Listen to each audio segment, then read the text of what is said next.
नमस्कार, भारत लाइव देख रहे हैं आप। 7 बज गए हैं, यानी रात का समय हो गया है। बाबा भी साथ में है। सियासत में जब भी कोई घटना होती है तो उसका आफ्टर मैथ जुड़ा जाता है। घाटा नाफा नुकसान सब आगे तय होता है, लेकिन वर्तमान उस समय में राजनीतिक जुड़ घटाव तैयार किए जाते हैं। किसे कहाँ रखा जाएगा तो राजनीति मजबूत हो जाएगी, किसे पीछे करेंगे तो राजनीति कमज़ोर हो जाएगी। किन घोड़ों पर दाव लगाना है, किसके घोड़े को गिरा देना है, ये सारी राजनीति इसी तरह से चलती है। और बिहार तो राजनीति की पैदावार की सबसे उर्वरक ज़मीन है। यहाँ तो हर बात पर राजनीति होनी है। सेवा करनी है, राजनीति कर लेते हैं। गंगा जी में 100 बह रहे हैं, राजनीति कर लेते हैं। ऑक्सीजन और बेड और रेमडेसिविर की उपलब्धता नहीं है, राजनीति कर लेते हैं। केंद्र से अपनी ही दी गई टैक्स की रकम मांगनी है, अपने लोगों के लिए रेमडेसिविर और उनके जान के लिए ऑक्सीजन मांगना है, इसमें भी राजनीति कर लेते हैं। हर चीज़ में राजनीति है। पप्पू की रसोई से लेकर नीतीश कुमार के मीटिंग्स में हर जगह राजनीति होती है, और इस राजनीति में पिसते हैं लोग। ऐसी राजनीति की एक और चर्चा आपके पास लेकर आए हैं। विशेष तो आपको पता ही होगा कि कैसे पप्पू यादव को किन परिस्थितियों में पुराने मामले में उठाकर जेल में डाल दिया गया। पप्पू यादव रॉबिन हुड है, बिहार के रॉबिन हुड है। उन्हें यही तमगा बिहार के लोगों ने दिया है। बिहार की बाढ़ हो, चमकी बुखार हो, कोरोना का प्रहार हो, सब में पप्पू यादव दिखते हैं। ये दिखने के लिए उन्होंने हो सकता है मीडिया भी मैनेज किया हो सकता है हमें भी पैसे दिए हो सकता है जिन खबरों को आप देखते हो जिन चैनलों पर, उस पर भी पैसे दिए हों। पैसे तो नीतीश कुमार जी भी देते हैं। नीतीश कुमार जी भी अपनी छवि चमकाने के लिए सारे अखबारों में विज्ञापन चलवाते हैं। नेता प्रतिपक्ष तेजस्वी यादव भी यही करते हैं। तेजस्वी यादव ने आज तक वास्तविक तौर पर कभी अपने आप को प्रूव नहीं किया है, लेकिन हम सभी जानते और मानते हैं कम से कम बिहार के 75 ऐसे विधानसभा सीटें हैं जहां के लोग तेजस्वी यादव को सुपरमैन मानते हैं।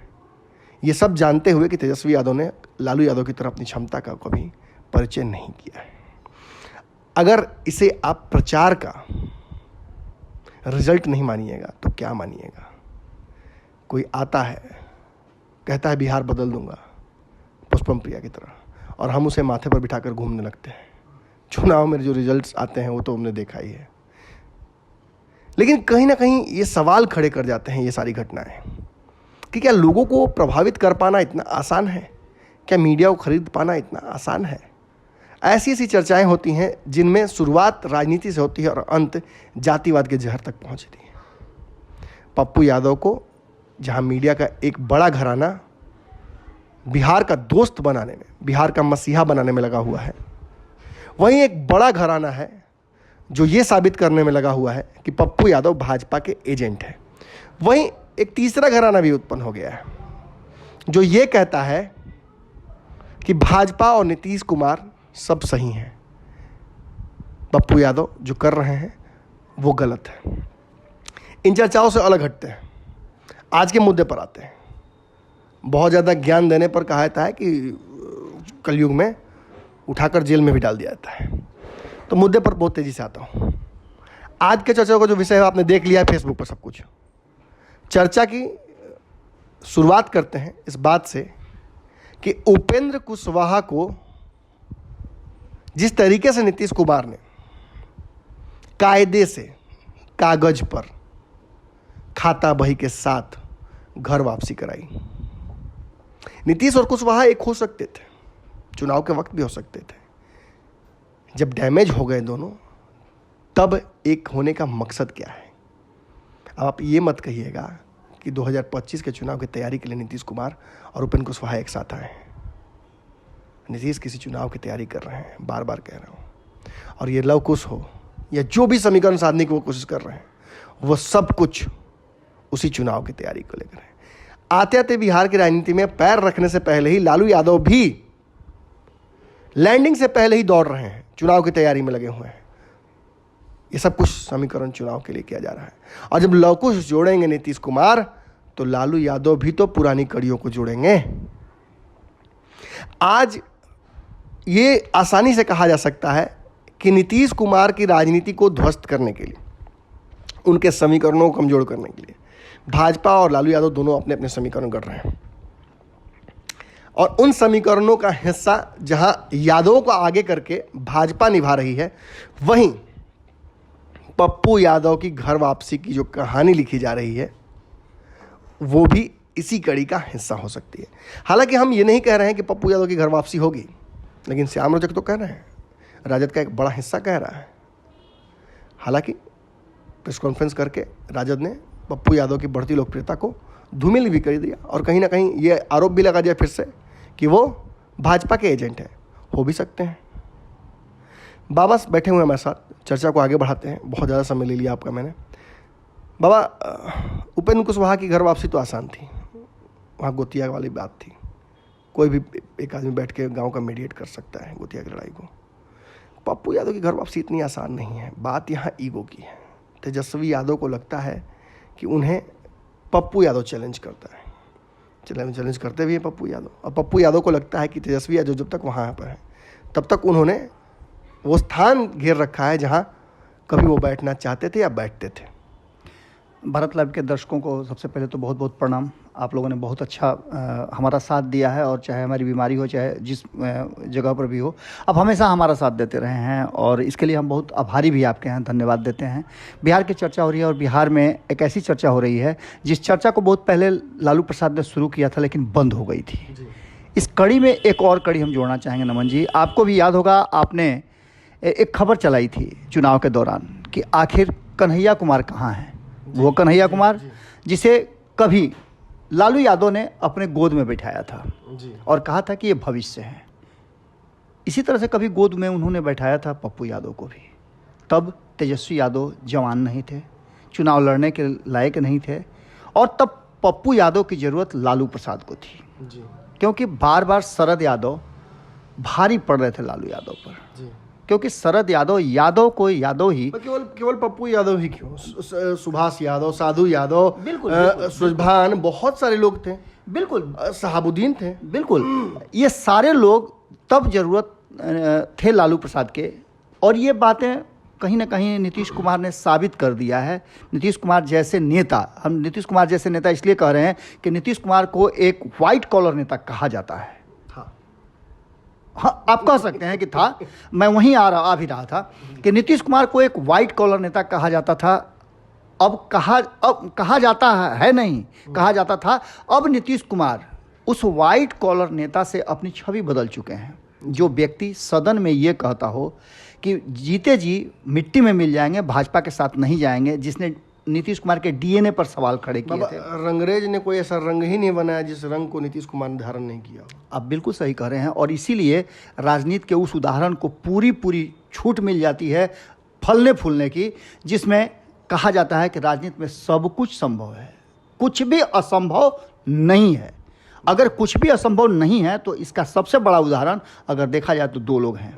एक लौकुश समीकरण के ये दोनों नेता हैं, पहला नीतीश कुमार और दूसरा उपेंद्र कुशवाहा। लेकिन उससे पहले आप चले जाइए, लालू प्रसाद जी भी अछूते नहीं हैं।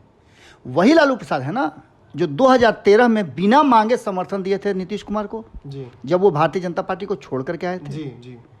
ये बड़े उदाहरण है नमन जी, जो ये दर्शा रहे हैं। आप देखिए ना, 2 दिन तक ट्रेंड चला, 12 से 24 घंटे तक ये ट्रेंड चला कि पप्पू यादव की घर वापसी हो रही है। हमसे बातचीत के दौरान कई नेताओं ने कहा है। श्याम रजक तो बहुत आसान भी थे इसको, बिल्कुल। मृत्युंजय तिवारी ने बोला था। और आज बाबा ये बात मैं कह दूं जरा कि 24 घंटे में सब कुछ बदला। फेज शिफ्ट, मैं इसे बार बार कहता हूँ। आपसे बातचीत के दौरान मैं कह रहा था कि बिहार की राजनीति में एक फेज शिफ्ट हुआ। ये ऐसे हुआ कि राजद पप्पू यादव के सपोर्ट में खड़ी हुई, वैचारिक सपोर्ट दिया, राजनीतिक सपोर्ट नहीं था।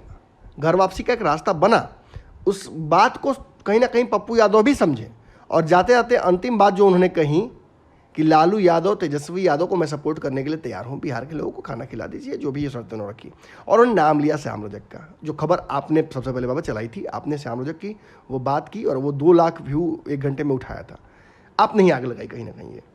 लेकिन रात तक कुछ नेताओं ने जाकर तेजस्वी यादव को जरूर समझा दिया कि पप्पू यादव को इस तरह से हीरो बनाकर उसके साथ खड़े रहने से वो हाईलाइट होंगे, आप नहीं। और आज वही मृत्युंजय तिवारी के बोल बदल जाते हैं। पप्पू यादव को पटना से मधेपुरा ले जाया जाता है, और मधेपुरा के नेता को पटना लाया जाता है राजद द्वारा। ये दोनों हाईजेक सिचुएशन थे एकदम।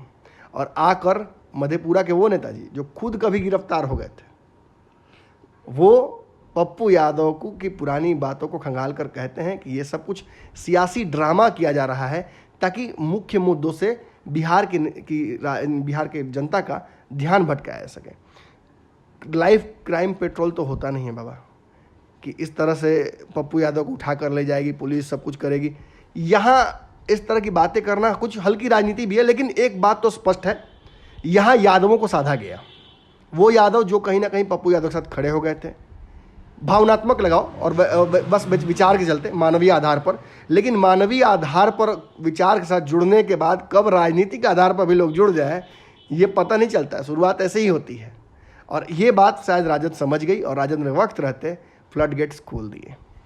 नमन जी, आपने राजनीतिक बातों की चर्चा बहुत बेहतरीन ढंग से की और तथ्यों को आपने बहुत बेहतरीन ढंग से रखा, लेकिन राजनीतिक बातों में कुछ व्यवहारिक बातें भी होती हैं। पप्पू यादव आज सुपरमैन क्यों है, रॉबिन हुड क्यों है, आप भी कहने के लिए मजबूर हैं, बिहार की जनता कहने के लिए मजबूर है। ये उनका व्यवहारिक जीवन था, कोई राजनीतिक जीवन नहीं था। न तो वो किसी सदन के सदस्य हैं, न ही उनका राजनीतिक कोई मंशा है, न कोई तुरंत चुनाव आने वाला है जिसके चलते वो इतनी सारी बातें कर रहे थे। चुनाव से पहले जो उन्होंने किया वो उनको पता है कि रिजल्ट क्या हुआ। पटना में सेवा करके गए तो हरवा दिया। बिल्कुल, आप देखिए ना, उस मधेपुरा की जनता जो कभी शरद यादव जैसे बड़े नेता को के ऊपर इनको पप्पू यादव को स्थान देती थी, आज उसने उनके विधानसभा में उनकी जमानत जब्त करा दी। वो ऐसी माँ है कि नए बच्चे को गोद मिले। बिल्कुल, इन सब बातों में अगर कड़ियों को जोड़ेंगे नमन जी, तो एक चीज़ आपको नज़र आएगा, उपेंद्र कुशवाहा और पप्पू यादव में थोड़ा अंतर जो है वो नज़र आ रहा है। और यही कारण है कि थोड़ा सा जीत कहीं ना कहीं सब कुछ होते हुए एक गेंद फेंक करके देखा गया था, उंगली डाल करके चेक किया गया था कि क्या होता है। पप्पू यादव हमने भी बाबा सुबह से बहुत प्रयास किया, पिछले 24 घंटे से हम लगातार राजनीतिक सुबगाहट पकड़ने की कोशिश कर रहे हैं।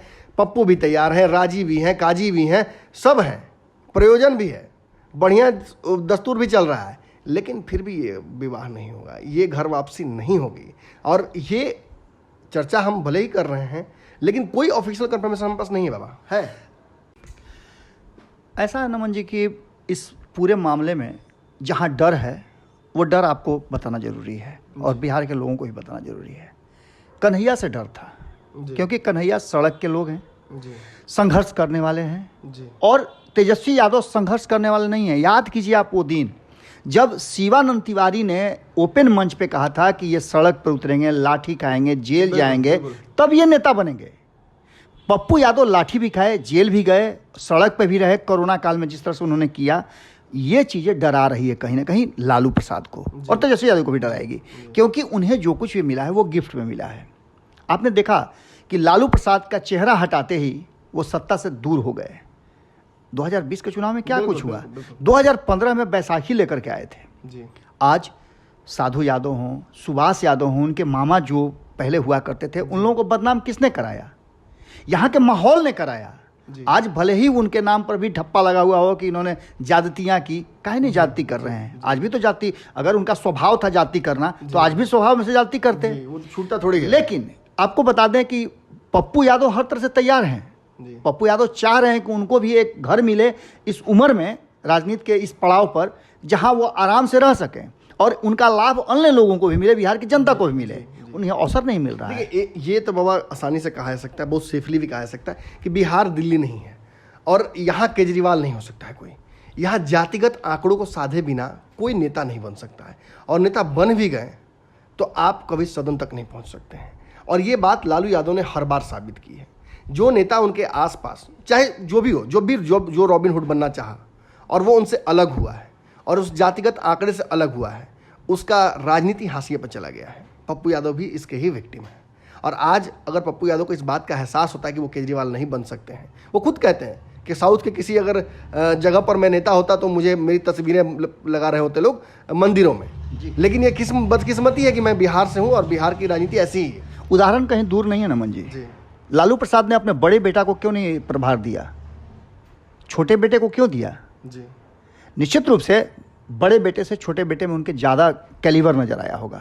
और छोटे बेटे उस तरह के हैं जिस तरह के पप्पू यादव हैं। जी। आपने देखा होगा सड़क पे निकल जाते हैं, मना करने के बाद वो कहीं और चले जाते हैं, मना करने के बाद पप्पू यादव का तारीफ कर देते हैं, मना करने के बाद पप्पू यादव को रिहाई करने की बात मांग कर देते हैं, कभी मना करने के बाद कुछ और कर देते हैं, शहाबुद्दीन के पास जाने का मन बना लेते हैं। इन सब बातों के बीच में एक अस्थिर है थोड़े। हाँ, एक बात तो तय नजर आ रही है कि नेता वाली क्वालिटी जो है वो पप्पू यादव में है। और हो सकता है कि आने वाले समय में हम गलत हो जाएं। आप जन सेवक कहना चाह रहे हैं या जन नेता कहना चाहिए या नेता कहना चाहिए, क्या कहना चाह रहे हैं? क्योंकि नेता अगर होते तो चुनाव जीत रहे होते। मैंने तो बहुत पहले ही कहा था, मेरी तो उनसे लड़ाई भी हुई थी, याद होगा आपको। मैंने उन्हें कहा था कि आप सेवक ठीक है, नेता आप फ्लॉप है। पप्पू यादव का लगता है कि थोड़ा सा ग्रह गोचर जो है वो भारी चल रहा है। जी। और कोई बड़ी बात नहीं है। पप्पू यादव को सराहना सभी कर रहे हैं। आज बताइए ना नमन जी, एक बहुत इंपॉर्टेंट बात है, मीडिया इंडस्ट्री में सबने उन्हें गोद में बिठाया था। मीडिया इंडस्ट्री के कई लोगों को मैंने पप्पू यादव की बड़ाई और उनका जय जयकार करते सुना है। फेसबुक पोस्ट पर मैंने देखा, हमने कहीं नहीं लिखा। रातों रात लोग पलट भी गए हैं, कई दिग्गज बिहार के जातिवाद पे उतर आए हैं। कई लोगों ने तो यहाँ तक कह दिया कि मतलब बहुत बड़े क्रिमिनल हैं।